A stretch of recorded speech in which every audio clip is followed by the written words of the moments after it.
Indrajit drew in his power. He stood there now in silver armor and wearing a sword. He held a silver bow and a quiver of silver arrows, and a silver dagger hung at his side. He said, "Lakshmana, I ask you for the gift of single combat." Lakshmana said, "I give."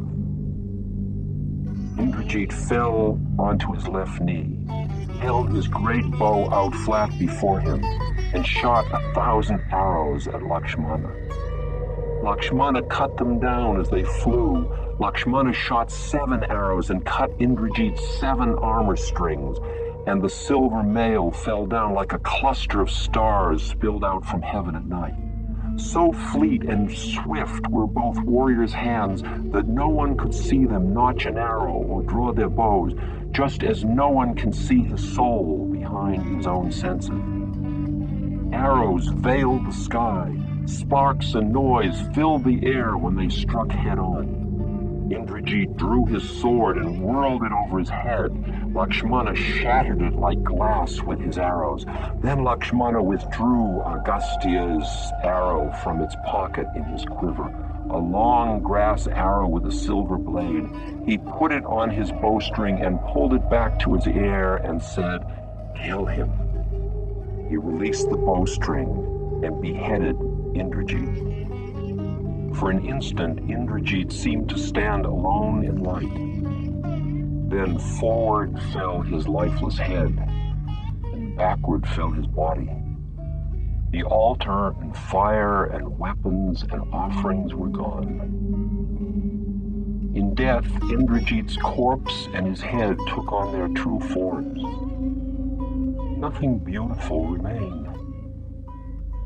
Seeing his look had long since made Indrajit abandon the desire for temporary illusions that depart and perish, and deal for himself in true reality and freedom. Monkeys and bears fell into each other's arms, and Hanuman carried Lakshmana on his shoulders to Rama. Rama said, "All earth is grateful to you." Using herbs and moss, Rama stopped Lakshmana's bleeding and did not let his brother's life flow out. It was a little past noon. The demons on the walls drew Indrajit's remains into the city by speaking mantras. They covered him and carried him to the king's palace, but no one dared tell Ravana. At last the minister, Sukha, heard what had happened and quickly went to Ravana. He found him alone in his bedroom and said, "Indrajit is dead." Ravana bowed his head and wept burning tears that seared through the floor. "My son, my son." Sukha said, "Majesty, death is not life's end. And when the course of time must bring something to pass, not wealth, nor desire, nor strength can make the smallest change." Suddenly, Ravana grabbed a sword and ran for the open door to the Ashoka grove. But Sukha stepped into the doorway first, held the walls and braced himself, and Ravana ran right into him and knocked him down. The demon king stopped and with great care helped Sukha to rise, and looking closely at him said, "Sukha, my friend, forgive me. At least I must kill her." Sukha held Ravana's arms. "Majesty, do not draw the sword of an empire to kill a woman, or else you let anger lead you into shame." Sukha, Ravana sighed. "Has death destroyed my reason?" "Tonight is just past the eve of the new moon," said Sukha, "and night will be of her darkest. Fight Rama then." Ravana sheathed his sword. "Yes, those are good words. Let us quickly burn my son's body, and after, I will go out to war." Late in the afternoon of the 3rd day of war, the grand army of the Rakshasas gathered again by Lanka's west gate. Their fires flickered and threw off dark smoke and sparks, and their hair stood on end. The Demon sentinels looked out from beautiful Lanka's high golden walls, and out on the battlefield they saw the bears watching them, sleek and dark, gathered round their king Jambavan like the sending of fate. Then, like the crest of a wave, the front lines of the Rakshasa army rose up into the air and threw down spears and maces and fires, and the animals died by the thousands and backed away from them as summer clouds will fly before the winds. Only Jambavan, the Bear King, did not back off. All alone he snarled and snapped and pulled down the demons. In a terrible rage he ripped them apart. He tore open their throats. He bit and shook his head and broke them. He clawed out their hearts. Tall and handsome, wearing the war crown of the Bear Kings, old Jambavan took on the whole army of demons. With just a little animal courage, he badly damaged them beyond repair. He was death on that field. The demons thought, "We're outnumbered." The Rakshasa attack had failed. Rama called back the animals and stood in their midst as though within an impenetrable forest. King Jambavan drank some honey wine and said, "It was nothing." The few remaining demons withdrew. The west bridge was pulled up and the gates slowly closed. The day went by and was past, and the sunset quickly faded from the west. Ravana sat on his throne in the royal courtroom. He called before him Sukha, his minister of state. Ravana said, "You always freely choose to serve me, therefore I commission you my messenger to Rama." Ravana gave him a heavy Rakshasa letter written on a flat stone and sealed within a stone envelope. "Go to where Rama's bridge touches our shore and wait the night there, and then at sunrise take this to him in my name. Fear no one." It was dark outside, and Ravana climbed alone onto the watchtower that stood near the palace. Ravana saw the gods gathered in the sky to watch his war with Rama, and the demon king looked back at them with his fiery red eyes and spread wide his 20 arms. Ravana began to dance. The night air was cool and the world was young forever, and Ravana threw back his heads and waved his arms and spun around. Rama and the animals saw Ravana dance. Blue flames shimmered round his form, electric thunders crackled bright in his long, loose hair, and fiery sparks streamed downwind from his arms. In the wind, his 20 waving arms opened and closed like the petals of a graceful flower, and Ravana looked out at Rama and the animals as though to consume them, as though they were already dead. Then Ravana clapped all his hands and stamped his feet 3 times and ended his dance. It was full night. The wind fell and was gone, and the worlds were empty of sound. Ravana disappeared from view, and then as he came down the winding stairway inside the tower, the demon king met Time, waiting for him there. Time, wearing a body so shriveled and old that he looked dead even when he moved. The way was too narrow to pass, and Ravana had to stop. "Oh, welcome, Ravana." Time looked up and grinned happily. "Now at last your life is over, and you must pay me for the sins of a lifetime. You are about to die, and now for all eternity, hell awaits you, and even your memory will be lost in endless years of silence. For your great wrongdoing, I have fallen in beside you all unseen, moving where you move, waiting in your shadow for the moment. How have you eluded me so long?" "Indeed," said Ravana. "I smile at your folly." Time answered, Oh, do you think so, Ravana? Do you believe, Demon King, that I only control others, that I will never rule you? I'll have the last word. I'll humble you and kill your spirit. I'll press loneliness into your heart and chill your bones. There's no return. Ravana laughed. You little liar. What? You stole Sita and you'll pay? You're the thief and not I, said Ravana. For a few moments' pleasure you take whole lives in payment. Death and misery are your good friends, but you yourself are unreal. You do not exist. You cannot steal from me. Do you know who I am? You're a fraud and you know it. Why, you're not looking so well. Ravana smiled. May you feel worse tomorrow.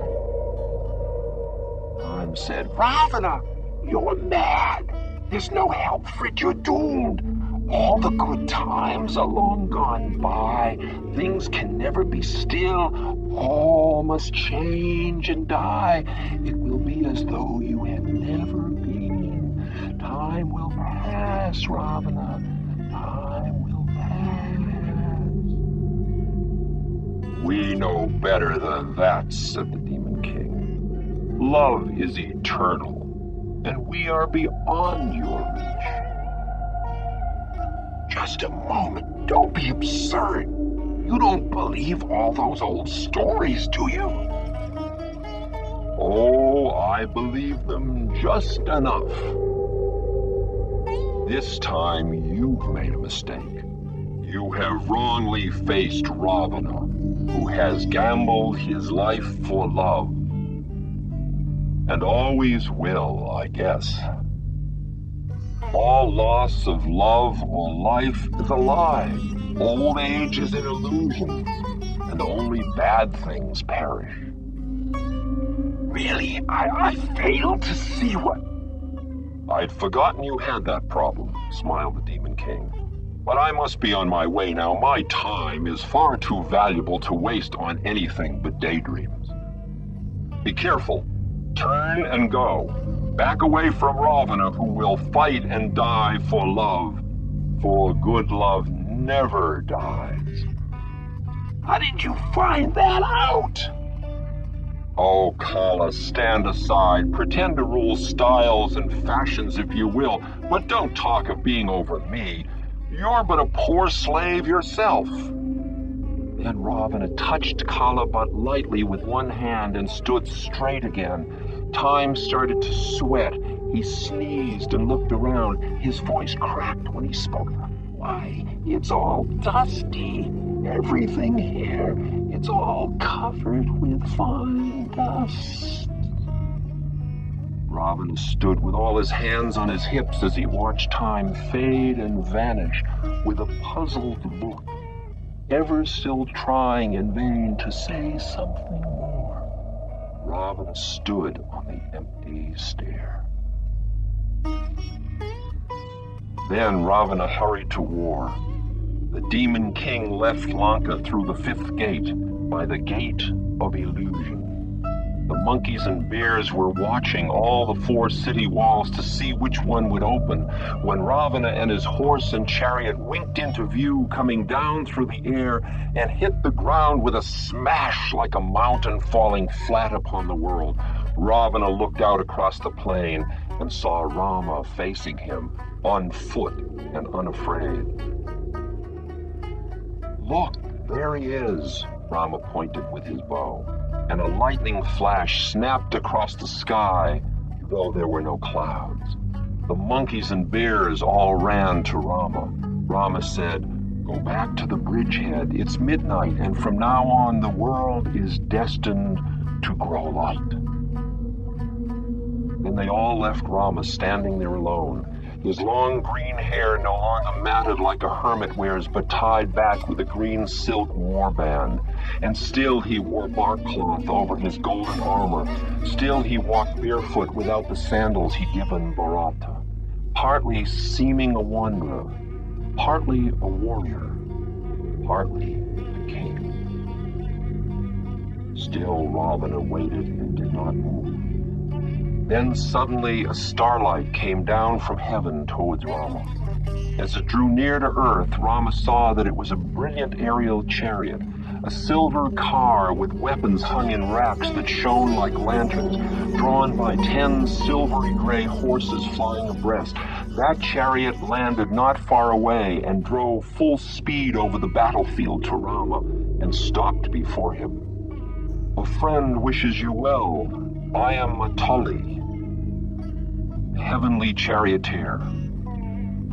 Matali stood beside Rama. "Lord of men, this is Indra's celestial car. We'll take you to victory." Matali looked at Ravana. "There's no escape for him. Get on." Matali and Rama got in the chariot, and Matali held the 20 long reins. His hands trembled silently and were still, and the 10 horses went full running, silver shoes flashing, beautiful horses running abreast, beating down the ground. Ravana's chariot leapt forward to intercept them. All at once the 2 cars were together, and the golden plates on the back of Rama's bow shone like fires out among the stars. Fierce and furious was that fight. Ravana shot 8 bows at once. Swarming at Rama came 1,000,000 arrows with iron arrowheads of sharp animal faces. They tore down all over, but Rama answered them with flights of his Ayodhya arrows and dropped them severed from the sky. Then Rama cut off Ravana's heads with arrow blades, and lifeless heads rolled away with their long earrings and shadowy helmets, dusty and bleeding dark. But the heads grew back. Hundreds of heads rolled killed, and there was Ravana again, never turning back from war, the demon king of many talents, many felonies, many evasions. The 2 war chariots drove right at each other. The cars tore past, each on the other's left. The axle hubs just missed. At the last instant, Matali turned and Ravana wasn't fast enough. He had no time to shoot.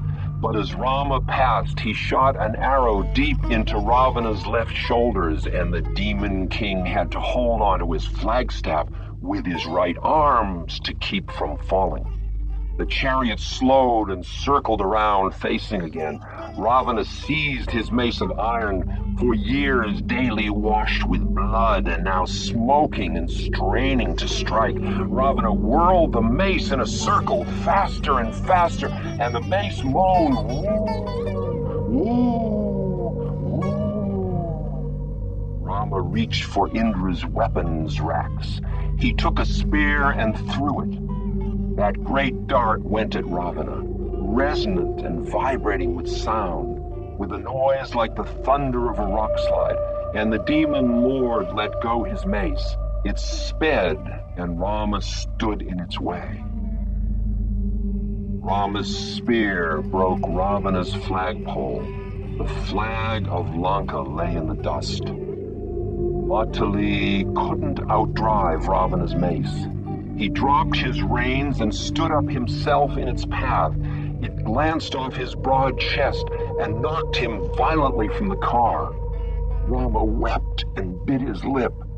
Matali lay on his back unconscious. His heavenly armor was torn, and his 10 horses stood still, their faces near his, looking down at him. A flood of sorrow filled Rama's heart to see him hurt. Rama touched him and untied his breastplate and said, "Here indeed your loyalty has had unjust reward." Matali revived from Rama's touch. He felt the life flow back into his body. He looked up and saw Rama bending over him, and saw his horses raise their heads, and following their look saw Ravana's chariot coming again. Rama said, "Lie still. I don't need the car now." Rama took up his every colored bow, and there stood Rama, the great archer. He was all fiery to see. Wild little flames came from his skin. His green eyes gleamed. Then swift as thought, Rama shot his arrows. He broke off one wheel of Ravana's chariot, and it tipped over and left the demon king also standing on the ground, holding his last bow and a sword facing him. Rama opened a long bamboo case at his belt and took out the brass-bladed grass arrow given to him by Agastya and notched it on his bowstring. Rama pulled his bow. He took 3 aiming steps backward and held his breath. Ravana took on the brilliant form of Indra, the king of heaven. He was glorious and gracious, all illumined. He could scarcely be looked at, and a halo of radiance and energy danced around him. Rama was dazed by Ravana's false figure. He could not bear to shoot at such a divine form, at such fair beauty. Matali, the charioteer, was watching. He raised himself painfully on one arm and called out to Rama, "Strike! Strike! That's not my master!" Rama shot. The bowstring rang out all over the universe. That arrow first broke the sword and bow Ravana raised toward it. Then it hit Ravana's breast and struck through his heart, stealing his life, and never stopped, but came out from his back and entered the earth. Down from Ravana's hands fell his broken bow and sword, and the demon king of Lanka lay dying in his own dark form. At daybreak, at dawn, Ravana died. The Rakshasas who had watched the war turned away in fear from the walls and hid in Lanka.